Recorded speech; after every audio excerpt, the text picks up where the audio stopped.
Pour les 30 ans de l'IRIS, nous publions ce numéro spécial de notre revue, la revue internationale et stratégique, 91-2021, rupture stratégique. On a voulu un peu prendre le recul sur les 30 ans qui viennent de se produire et commencer par un exercice rétrospectif. Qu'est-ce qu'on prévoyait au tout début des années 90 ? On prévoyait la montée en puissance du Japon, on ne parlait pas beaucoup de la Chine.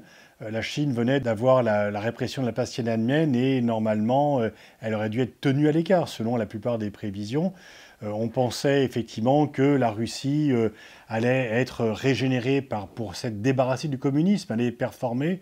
Rien ne s'est passé réellement comme prévu. On voit plutôt que les choses se sont passées différemment. Et donc il était intéressant de voir un peu, il y a 30 ans, quelle était la prospective de l'époque. Et en fait, il y a eu quand même pas mal d'erreurs qui ont été commises. Il y a également un entretien avec Jean-Pierre Raffarin pour voir un peu comment la France peut se réinventer.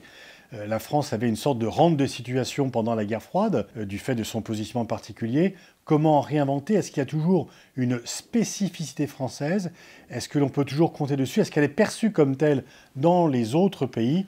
Voilà l'entretien avec Jean-Pierre Raffarin. Michel Fouché nous livre une réflexion sur les 30 ans du jeu international. Et puis nous avons un article d'Andrei Gratchev, qui était le porte-parole de Gorbatchev, qui lance une réflexion sur ce qu'était l'Union soviétique, ce qu'est la Russie, la continuité, les discontinuités entre les deux pays dont Moscou était la capitale. Deux articles sur la Chine, l'un de Pierre Grosser, l'autre de Barthélemy Courmont, pour voir un peu le poids tout à fait différent de la Chine. C'est certainement l'une des choses qui ont le plus changé depuis 30 ans, c'est la place de la Chine dans les relations internationales, ce qu'elle était à l'aube des années 90 et ce qu'elle est désormais. Signalons également un article de Sylvie Matelli sur le commerce. Est-ce que le commerce est devenu sans entrave ou est-ce qu'il y a toujours des barrières?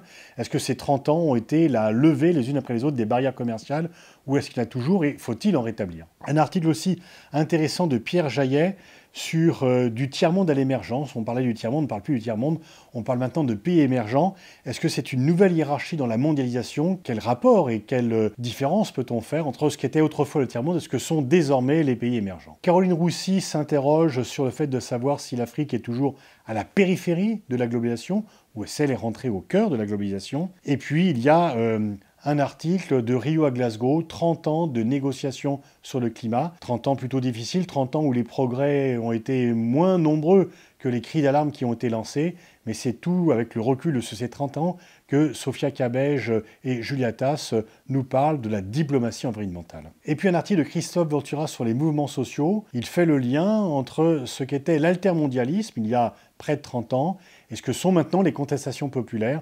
Là encore, réflexion sur la continuité et les différences. Voilà donc un numéro très franchement assez réussi sur ces ruptures stratégiques, un regard global sur le monde et les 30 années qui nous séparent de la fin du monde bipolaire.